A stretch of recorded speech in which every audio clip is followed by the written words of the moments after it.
नमस्कार, दिल्ली लाइव में आपका स्वागत है। आपके साथ मैं धर्मराज सिंह। दिल्ली के पड़पड़गंज में स्थानीय लोगों की परेशानी खत्म हो चुकी है। दरअसल इलाके के लोग नाली के कारण गंदे पानी से काफी परेशान थे। बारिश के दिनों में नाले भरते थे, जिससे स्थानीय लोगों को बड़ी परेशानी होती थी। पिछले दिनों डिप्टी सीएम मनीष सिसोदिया को स्थानीय लोगों ने अपनी इस परेशानी से अवगत करवाया, जिसके बाद मनीष सिसोदिया के आदेश पर तत्काल इस पर कार्रवाई हुई, जिसका आज मनीष सिसोदिया ने खुद जाकर निरीक्षण किया और स्थानीय लोगों के हाथों से काम का शुभारंभ किया।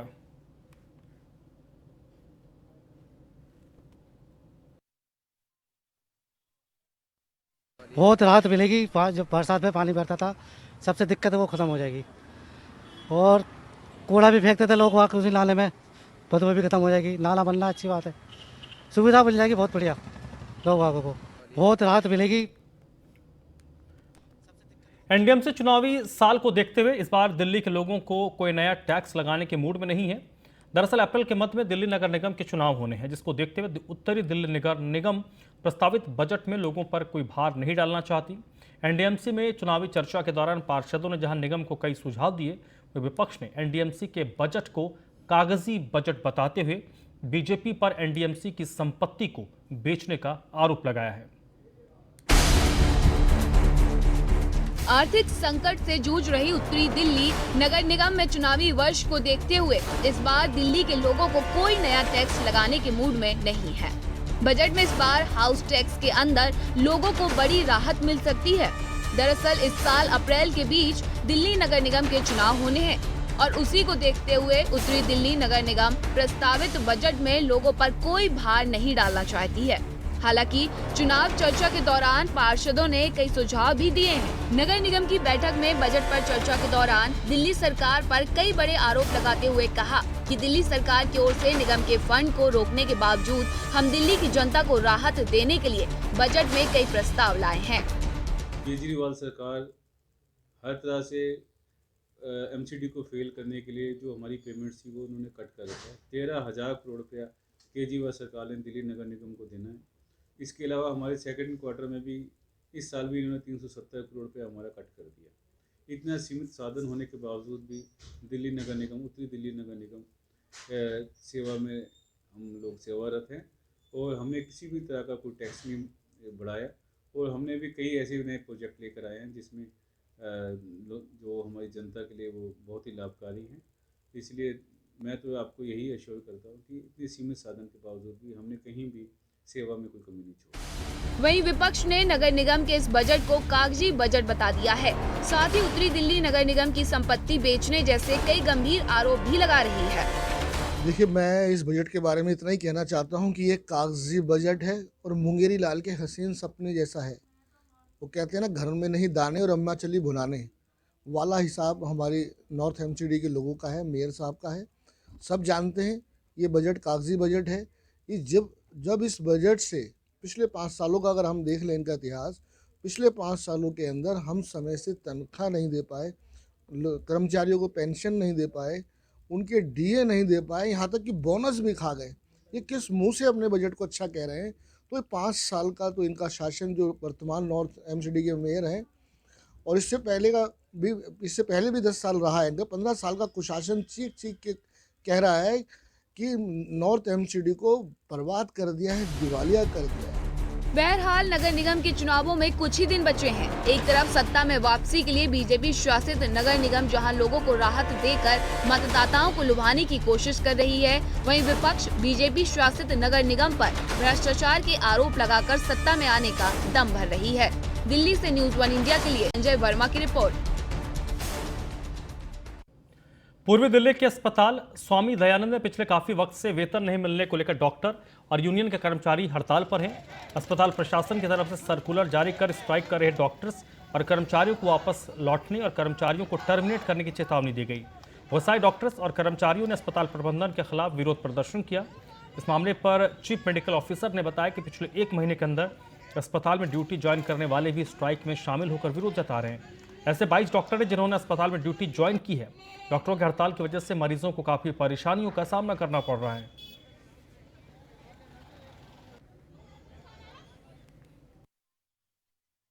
देखिए, ऐसा है कि कल एक सर्कुलर जो निकला था, जो सोशल मीडिया पे वायरल हुआ, जिसके विषय में ये शाम तक काफ़ी हड़कंप मच गया और हम लोग खुद उसके लिए एकदम से विचलित हुए कि इस तरीके का कैसे सर्कुलर आया। तो कल एक इंडियन मेडिकल एसोसिएशन और दिल्ली मेडिकल एसोसिएशन के लोग भी हमारे साथ में यहाँ पे आए थे। जब बात हुई अस्पताल प्रशासन के साथ में, तो उसमें कुछ क्लैरिटी आई और आज उसका एक यहाँ से क्लैरिफिकेशन भी गया है।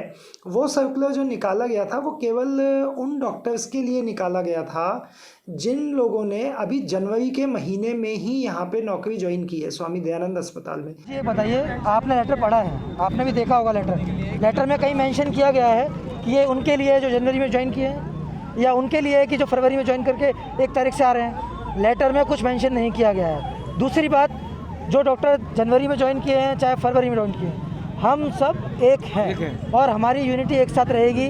हम किसी भी इन चीज़ों से डरने नहीं वाले हैं। हम ना इस चीज़ का, हम पूरा विरोध करते हैं इस चीज़ का।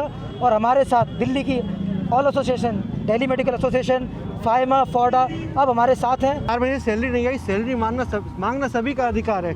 इसमें ये सैलरी ना देना और उसके ऊपर से हमारे ऊपर ये लेटर आना कि सभी डॉक्टर को टर्मिनेट कर दिया जा रहा है, तानाशाही है। इसके खिलाफ हम बिल्कुल एक मत है। जो डॉक्टर टर्मिनेट हुए हैं उनके साथ पूरा दिल्ली का डॉक्टर एक साथ। रोहिणी सेक्टर 5 बत्रा पार्क में सामाजिक संस्था दिया फाउंडेशन नामक संस्था ने गरीब और बेसहारा लोगों के बीच रोटी बैंक का शुभारंभ किया। मौके पर समाज सेविका और सामाजिक संस्था संपूर्णा की संस्थापिका डॉक्टर शोभा विजेंदर ने जरूरतमंदों को खाना बांटा और रोटी बैंक की सराहना की।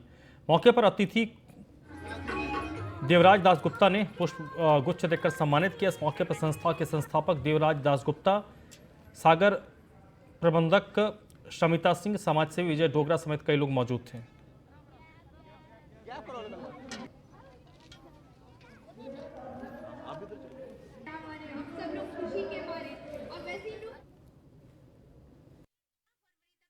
दिया फाउंडेशन इंटायर दिल्ली में वर्क कर रहा है और गरीब लोगों, परिवारों के लिए, जिसमें भोजन, मेडिकल, एजुकेशन, ये सभी चीज़ें आ जाती हैं। और हमारे दिया फाउंडेशन के ट्रस्टी मिस्टर देवराज दास गुप्ता जी हैं और मिसेस संध्या सागर जी हैं। उन्होंने ही ये अहीम मुहिम जो है ये स्टार्ट करा है, रोटी बैंक। दिया फाउंडेशन दिल्ली के थाना कश्मीरी गेट ने 2 ऑटो लिफ्टर को गिरफ्तार किया है, साथ ही 2 पिस्टल और कार जब्त किए हैं। पकड़े गए दोनों आरोपी पहले भी कई मामलों में शामिल रहे हैं, जिनकी पहचान तैयब, सलमान के तौर पर हुई है। दोनों आरोपियों के ऊपर लूट, डकैती और एनडीपीएस जैसे कई केस दर्ज हैं। फिलहाल पुलिस दोनों आरोपियों को गिरफ्तार कर कई मामलों को सुलझाने का दावा किया है।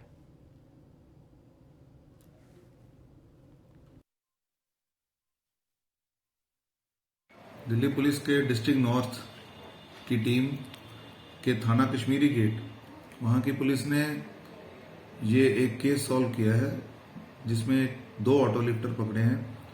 इनसे 3 गाड़ियां बरामद हुई हैं, जिसमें एक गाड़ी, क्योंकि रिपब्लिक डे सेलिब्रेशंस का टाइम था, तो एक गाड़ी चोरी हुई थी थाना पहाड़गंज से 19 तारीख को। उस पर मिनिस्ट्री ऑफ होम अफेयर्स का स्टिकर लगा था, तो वो गाड़ी भी हमने रिकवर करी है। दिल्ली पुलिस के डिस्ट्रिक्ट नॉर्थ की टीम शाहदरा जिला के गीता कॉलोनी इलाके में तारीख की देर शाम 4 बदमाश लूटपाट की घटना को अंजाम दिया।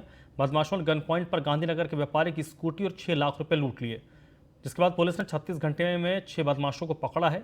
बदमाशों के पास से लूटे गए 6 लाख में से 2,67,000 रुपये और वारदात में इस्तेमाल बाइक, एक देसी कट्टा बरामद किया है।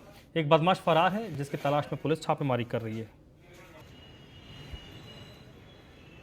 इस मामले में अब तक हम 6 लोग पकड़े हैं, उसमें 5 मेजर अरेस्ट है, एक CCL भी है, जोनेल है, उनको भी हम पकड़े हैं।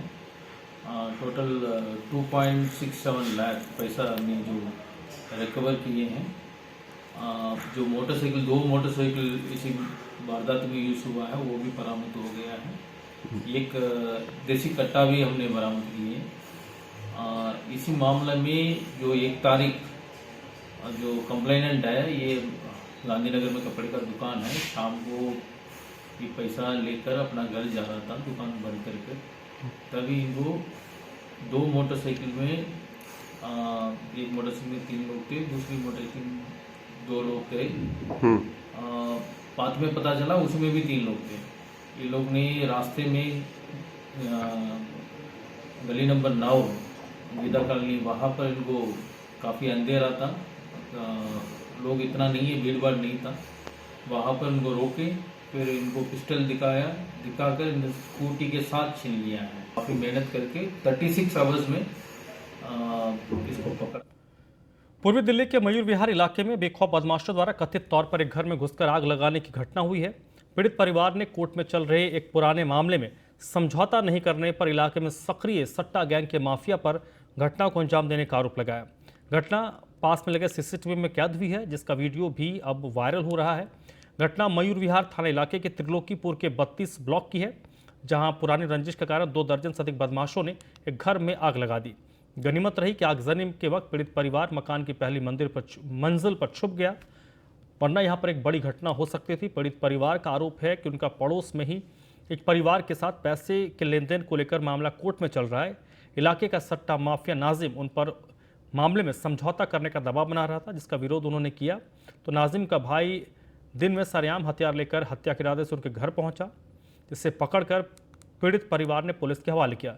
उसके पास से जिंदा कारतूस और पिस्तौल बरामद हुई थी। ये ऐसा हुआ कि मेरे लड़के को शाहनवाज को बांडे रिजवान ने मारपीट करी और उसको बंद करा दिया हमने। रिजवान कौन है? ये नाजिम का भाई है बांडा। और नाजिम क्या करता है? सट्टे का काम करता है, अच्छा। खुला करता है, अब से बहुत दिनों से वो उनका यही काम है। 2 नंबर का काम है। हम एक मजदूरी मेहनत करते हैं। 2 बच्चे हैं मेरे, 3 और 4 लड़की हैं, ये 5। अब ये देख लो कि हम वो थाने में गए, उस पर केस लग गया, उसको पुलिस ले गई, उठा के उसे बंद कर दिया। ठीक है। हाँ, थाने से आए हम वहाँ 8:30 बजे। ठीक है। 8:30 बजे आए, हमने रोटी खा रहे थे तो उसका भाई एक और कालू इमरान बांडे रिजवान का भाई, वो आया, आके उसने इकट्ठा करा लड़कों को। नाजिम और उसने जो ग्रुप भेजा पूरा, इन्होंने ये सब इकट्ठा हुए।